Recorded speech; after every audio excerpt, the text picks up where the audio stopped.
Can Trump's war on Iran destroy a fragile peace deal and drag Saudi Arabia and Iran-backed Yemen back into the conflict?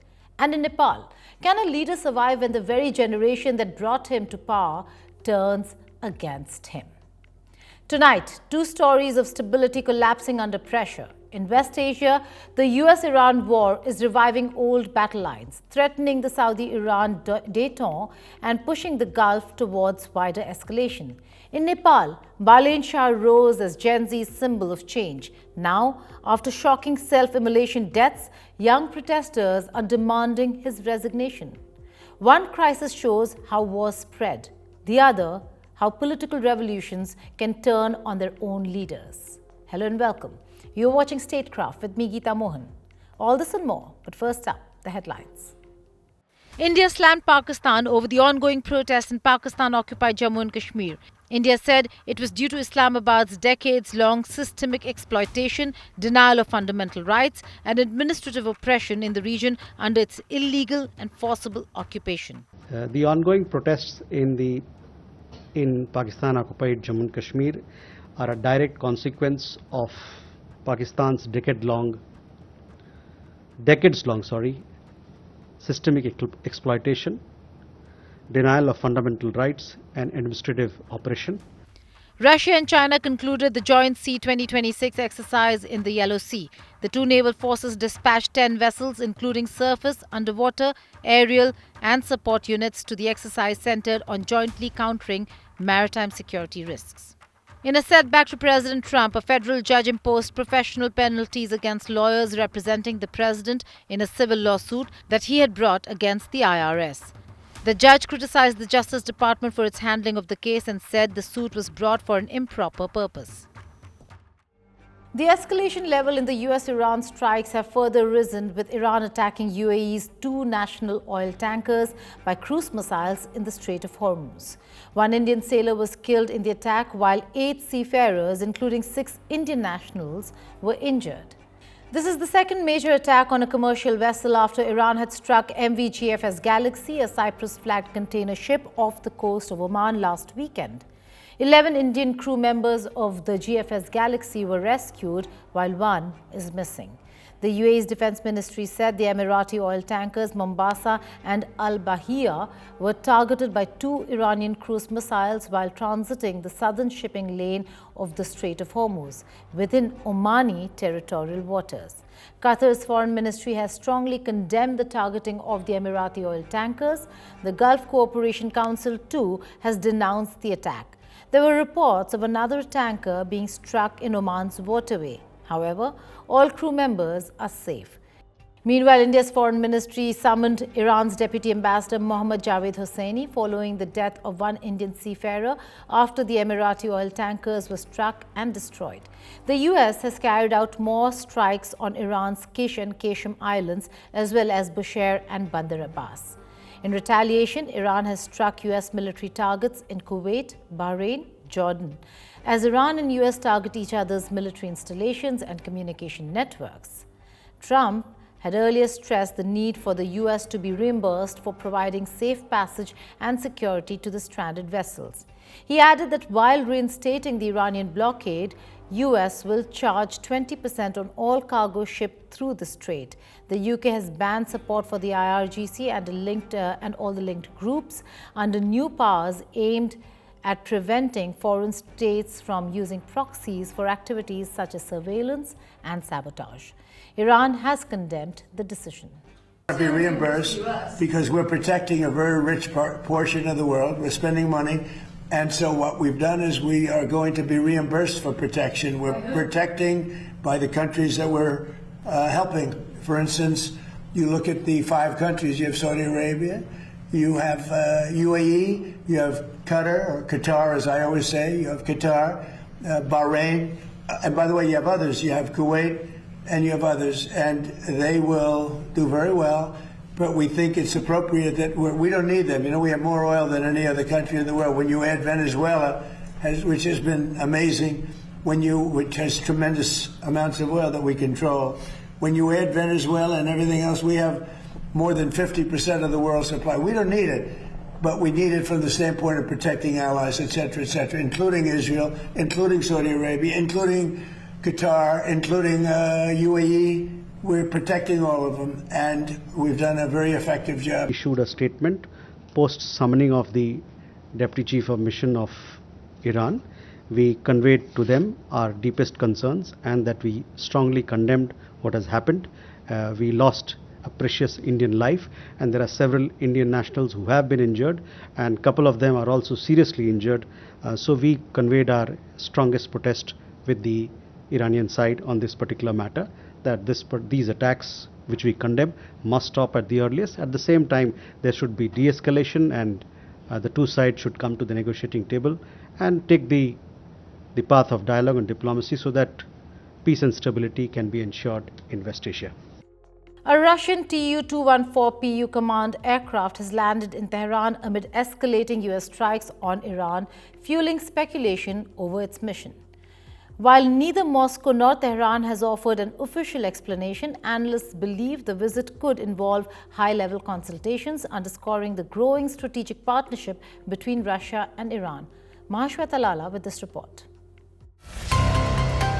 As US pledges to reinstate blockade along the Strait of Hormuz with renewed peer strikes, pounding southern Iran and major sites targeted, plunging West Asia back into a crisis. Flight tracking data shows a Russian Tu-214PU airborne command has landed at Tehran's Imam Khomeini International Airport.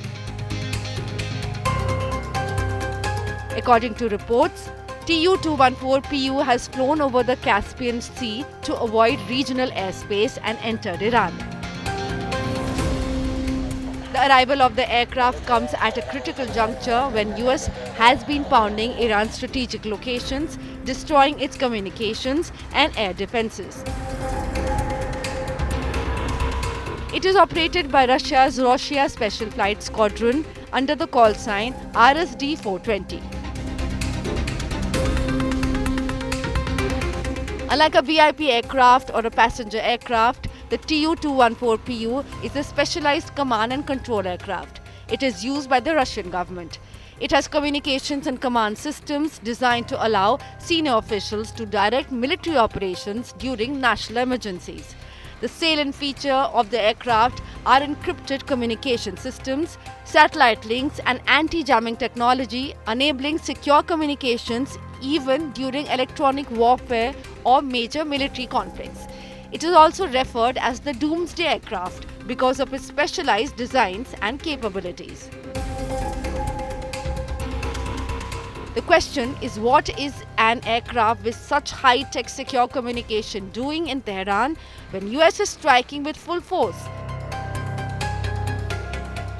With Trump claiming that Iran's military and air defenses being completely destroyed, analysts say the presence of Tu-214PU aircraft perhaps signals discussions between top Iranian and Russian officials. But there has not been any public explanation from any officials of either side or mention of its involvement in any military action. But one thing is clear, Russia and Iran have strengthened their cooperation in defense amid heightened tensions in West Asia. With Mahashweta Lala, Bureau Report, India Today.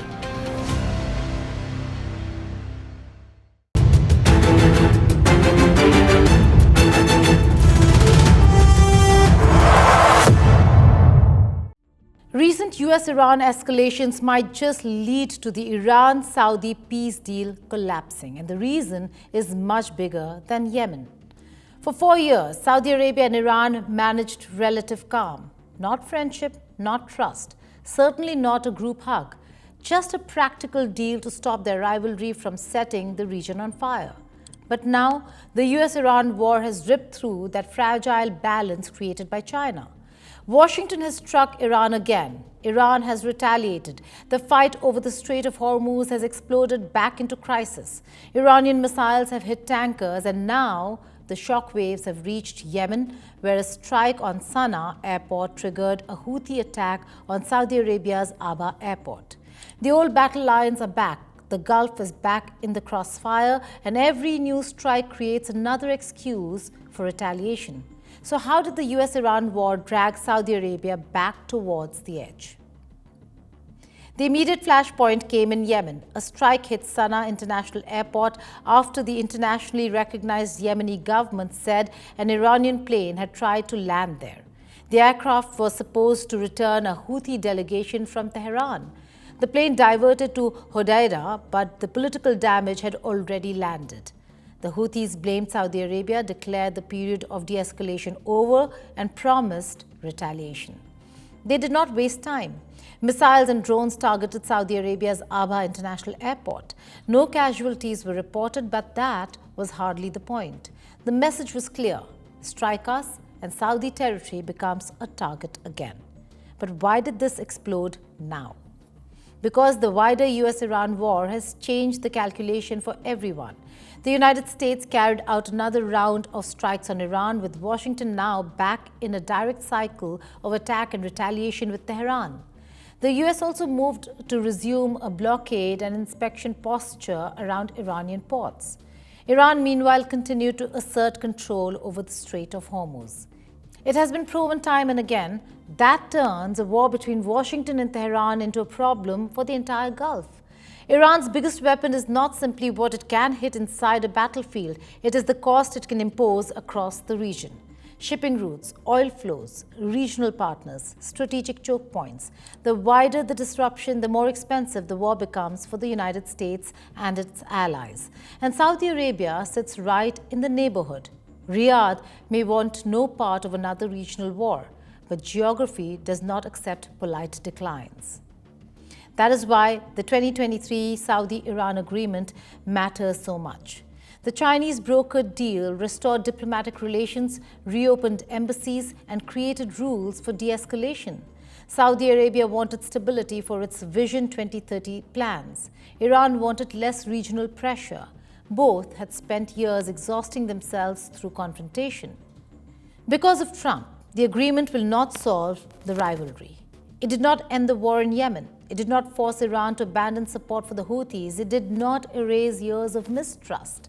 It simply gave both sides a firewall. Now Trump's war on Iran keeps punching holes through it, and the biggest hole sits at the Strait of Hormuz. Before the US and Israel attacked Iran on the 28th of February, the strait remained open to shipping. Iran later closed the choke point as part of its response and has been charging a toll for safe passage. Washington now wants to resume its blockade posture around Iran. Around 20% of the world's oil and liquefied natural gas supply passes through this narrow route. Hormuz is not just a strip of water, it is a pressure point on the global economy. Close it, threaten it, or turn it into a battlefield, and the pain travels fast. Oil prices have already risen sharply. Iranian cruise missiles also struck 2 Emirati oil tankers in Omani territorial waters, according to the UAE, killing 1 crew member and injuring 8. So this conflict has already escaped the borders of Iran. The United States strikes Iran, Iran retaliates. Shipping comes under threat. Oil prices jump. Gulf states face greater exposure. Then Yemen erupts and Saudi territory comes under attack again. That is how a regional war expands, not necessarily through one dramatic declaration, but through one retaliation after another, until everyone insists they never wanted the war they're now fighting. So where does this end? For now, Saudi Arabia and Iran still have reasons to preserve diplomatic contact. The 2023 agreement gives them a channel to manage crises, but diplomacy becomes harder when missiles start doing the talking. The danger is that the Saudi-Iran deal survives on paper while collapsing in practice. Yemen could return to open escalation. Saudi Arabia could face more attacks. The Strait of Hormuz could remain a battlefield. And the US-Iran war could keep pulling more countries into its orbit. This is no longer just Washington versus Tehran. The conflict has reached the shipping lanes, the oil markets, the UAE, Yemen, and Saudi Arabia. And if every strike demands another strike, the real danger is no longer whether the war spreads. It is how far it spreads before someone finally stops it. The Sashastra Seema Bal in India, or the SSB, has arrested a 36-year-old man in the Mahendraganj district of Uttar Pradesh while trying to cross over to Nepal. The man, identified as Jordan Brown, is a U.S. citizen according to reports and was travelling without valid travel documents. Brown claims to be a U.S. citizen and hails from California. He was arrested by the SSB during a routine patrol at the border. Brown allegedly tried to flee but was nabbed.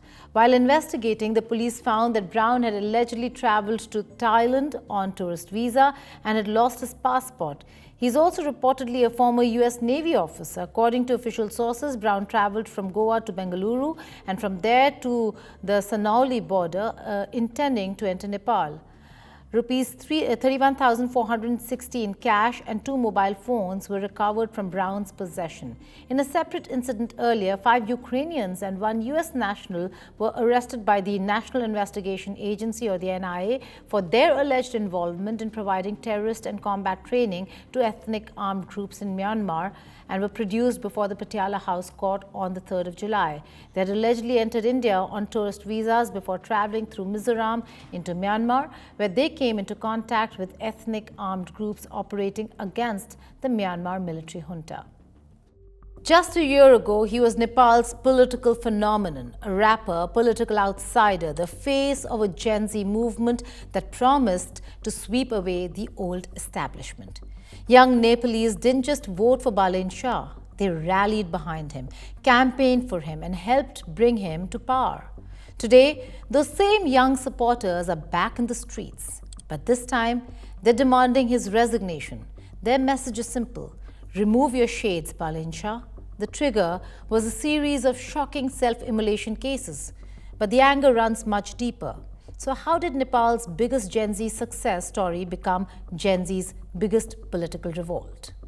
Nepal has witnessed 3 deaths linked to self-immolation attempts in less than a week. The latest victim, Vivek Mondal from Sirlahi, died while undergoing treatment for severe burns in Kathmandu. Days earlier, ride-sharing driver Ganesh Nepali died after setting himself ablaze following a confrontation with Kathmandu Metropolitan Police over parking enforcement. Another man, Ashwant Raut, also succumbed to burn injuries after a separate self-immolation attempt. The incidents have sent shockwaves across the country and raised fears of copycat tragedies.